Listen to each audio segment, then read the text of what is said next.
নমস্কাৰ। এবাৰ আমি আপোনালোকক সাজপাৰ সম্পৰ্কত ক'বলৈ বিচাৰিছোঁ।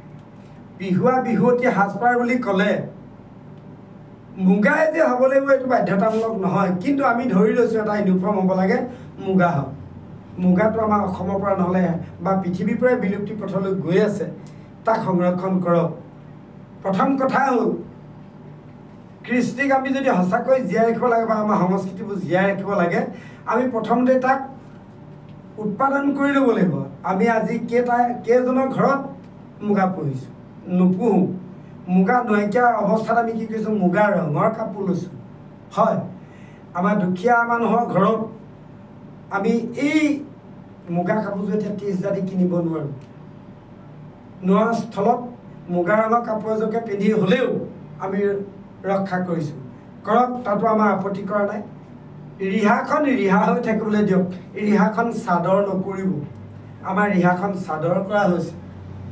ৰিহা আৰু চাদৰ বুলি কওঁতে আপোনালোকে বুজি পাইছে নাই মই নাজানো, কিন্তু মই জানো আমাৰ আইতাহঁতৰ মুখত শুনোতে ৰিহাখন কেঁচ বচা থাকে, তাত কিন্তু দহি বতাহে থাকে, থোপা বন্ধা নাথাকে।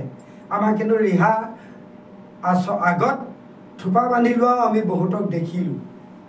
আৰু সেইখন এইফালৰ পৰা আনি ইয়াত খুচনি মাৰিব লাগে বিহুৱতী। কিয় খুচনি মাৰিব লাগে সেই কথা নজনা দুখতে চাগে পিন মাৰি লয়। কাপোৰযোৰ পিন্ধি গাঁও ফুৰিবলৈ গ'লেহে পিন মাৰি লয়।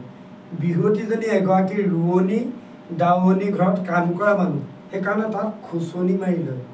খুচনি মাৰি ল'ব লাগে। আমাৰ নলয় কিন্তু। ঠিক তেনেকৈ বিহুৱাসকলকো দেখিছোঁ গুৰুহাল এটাই চুৰিয়া পিন্ধে, এতিয়া চুৰিয়া নহয় ধুতি পিন্ধে। বিহুত কিন্তু চুৰিয়া পিন্ধিব লাগে, ধুতি নহয়। ধুতি আৰু চুৰিয়াৰ মাজৰ পাৰ্থক্য আপোনালোকে জানে, মই নকওঁ সেই কথাখিনি। চুৰিয়া হ'লে আঁঠু মূৰত পৰে, এইটোকে আঁঠু মূৰ বোলে। আমাৰ আকৌ আঁঠু ওপৰত লয় বহুতে। এই আঁঠু ওপৰত লোৱাটো আঁঠু মূৰ নোবোলে, তললৈ এইটো যিটো পৰি থাকে এইটোহে আঁঠু মূৰ। আৰু সেইটো কি হয়, এইখিনিত ইস্ত্ৰি কৰি পিন এটা মাৰিলে দেখিবলৈ অশোভনীয় হৈ পৰে, শালীনতা নষ্ট হয়। সেইকাৰণে আটোম টোকাৰিকৈ কাপোৰযোৰ পৰিধান কৰিব লাগে, বিহুৱাই হওক বা বিহুৱতীয়ে হওক। বহুতে কয় পাগুৰিটো বোলে সোঁহাতে হ'ল, কঁকালৰ টঙালিখন বাওঁহাতে হ'ল।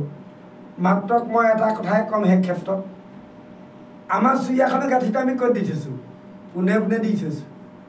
ইয়াত আকৌ টঙালিখনে পোনে পোনে গাঁঠিটো দিলে ঢোলটো বজাওঁতে ঢলং পলং কৰি থাকে। সেইকাৰণে কোনোবা এটা আমি ছাইডলৈ দিওঁ, তেতিয়া ঢোলটো নাচি নাথাকে। সেই দলীয় ঐক্য, যদি কোনোবা এজনে বাওঁ চাইডে মাৰিছে চবেই বাওঁ চাইডে মাৰক, যদি সোঁ চাইডে মাৰিছে চবেই সোঁ চাইডে মাৰক, সেইটো হ'ল দলীয় ঐক্য। এনেই আমাৰ এটা কথাত কৈ থৈছে, বাওঁহাতে যদি পাগুৰি সোঁহাতে টঙালি গাঁঠি বুলি কৈ থৈছে, সেইটোকেই কৰক লাগিলে। আমাৰ সেইটোও নহয় কেতিয়াবা, তেনেকুৱা দেখোঁ। সেইকাৰণে আমি সেই ক্ষেত্ৰত চুৰিয়াখন আঁঠু তললৈ পেলাব, আঁঠু মূৰত বুলি কওঁতে আমাৰ ওপৰত তুলি দিয়ে দেখিবলৈ বৰ অশোভনীয় হয়। আমি পুৰুষেও কেতিয়াবা চকু দি দিবলৈ বাধ্য হওঁ। সেই কথাখিনি ক'লোঁ। মহিলাৰ ক্ষেত্ৰতো সৰু বিহুৱতী এজনীয়ে কাপোৰখন যিটো ভাজত আনি ল'বহি লাগে নহয় কাৰণে এটা আৰু এপাক দি দিয়ে ৰিহাখন আৰু এপাক দি দিয়াৰ পাছত কঁকাল ভাঙিছে নাই নোলায়, এনেই অকল আগডোখৰ এদি কৰি থকা দেখা যায়। এই অসুবিধাবোৰ থাকে। সেইকাৰণে সেই কথাখিনি আপোনালোকে নিজেই ভাবক। খোপাত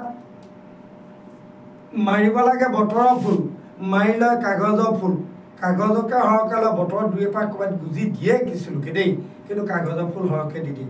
খোপাটো বান্ধিব লাগে এনেকৈ কৰি, সেইটোত বান্ধে ৰিং এডাল ভৰাই এই এনেকুৱাকৈ এই নিচিনাকৈ ভৰাই দি এইফালে ঘূৰণীয়া কৰি দিয়ে, ঘিলাটোৰ নিচিনা কৰি পেলাই।